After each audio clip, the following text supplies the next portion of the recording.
বাংলার দুই দিদি, দুজনই আবার ব্যানার্জি। একজন জনগণের নির্বাচনে হওয়া বাংলার মুখ্যমন্ত্রী, আর একজন বাংলার অন্যতম জনপ্রিয় রিয়েলিটি শো দিদি নাম্বার ওয়ানের সঞ্চালিকা এবং জনপ্রিয় অভিনেত্রী রচনা ব্যানার্জি। এবার সেই দিদি নাম্বার ওয়ানের সঞ্চালিকা রচনার মুকুটে যোগ হলো নয়া পালক। 2024 সালটা অভিনেত্রী রচনা ব্যানার্জির কেরিয়ারের জন্য খুবই গুরুত্বপূর্ণ। এই বছরই প্রথম তিনি সক্রিয়ভাবে নাম লিখিয়েছেন রাজনীতির খাতায়। 2024 সালের লোকসভা নির্বাচনে প্রার্থী হিসেবে তৃণমূল রাজনৈতিক দলের হয়ে লড়বেন রচনা। হুগলি তৃণমূল প্রার্থী হিসেবে তার নাম ঘোষণা করেছেন তৃণমূল কংগ্রেস সুপ্রিমো মমতা বন্দ্যোপাধ্যায়। রচনার বিপক্ষে লড়বেন বিজেপি প্রার্থী লকেট চট্টোপাধ্যায়। লকেটও অভিনেত্রী।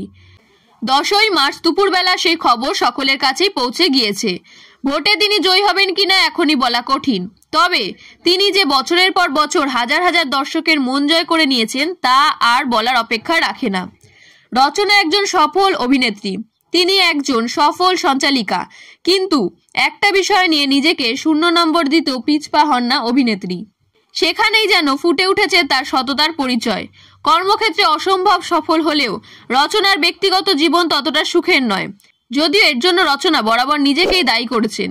রচনা কর্মজীবনকে গোছাতে পারলেও সংসার জীবনটাকে ধরে রাখতে পারেননি।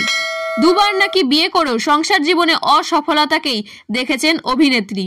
কারা ছিলেন রচনার দুই স্বামী, চেনেন তাদের? শোনা যায় 2004 সালে ওড়িশার বিখ্যাত অভিনেতা সিদ্ধান্ত মহাপাত্রকে বিয়ে করেছিলেন রচনা। সেই বিয়েটা নাকি টেকেনি, ভেঙে যায় অল্প সময়ের মধ্যেই। কিন্তু নিজেকে নাকি আরও একটা সুযোগ দিয়েছিলেন রচনা। 2007 সালে নাকি তিনি বিয়ে করেছিলেন প্রবাল বসুকে। টানা 9 বছর নাকি সংসার করেছিলেন তারা। তাদের এক সন্তানও রয়েছে। তবে 2016 সাল থেকে আলাদা থাকছেন রচনা প্রবাল। বর্তমানে পুত্রকে নিয়ে একাই থাকেন রচনা। পুত্রকে ঘিরেই তার দুনিয়া।